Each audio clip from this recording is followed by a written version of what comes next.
আল্লাহই জানে কি অবস্থা হয়। স্টিকার করা এই গাড়িটা কিনে আমি কত বড় ধোঁকা খাইছি আল্লাহ তাআলা জানে। স্টিকারের নিচে কি আছে এখনই দেখতে পাবো। এই গাড়িটা আল্লাহ আল্লাহ আল্লাহ আল্লাহ আল্লাহ আল্লাহ আল্লাহ আল্লাহ আল্লাহ আল্লাহই জানে। স্টিকার করা গাড়ি তো খুব ভয় পাচ্ছি। দেখা যাক কি হয়। কেন কিনবেন না আপনারা স্টিকার করা গাড়ি? স্টিকার করা গাড়ি কেউ কিনবেন না। স্টিকার করা গাড়ির নিচে অনেক সময় অনেক মাইর থাকে, ভাঙাচোরা থাকে।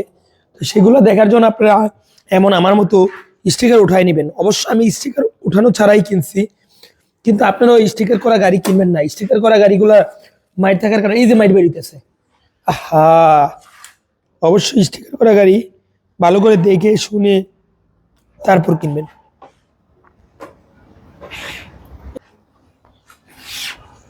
আল্লাহ আকবার। আল্লাহই জানে কি হয় গাড়িটা। স্টিকার করা গাড়ি আমার ভাগ্য এটার মাঝে আছে। ভিতরে নি কোনো মাইর থাকে।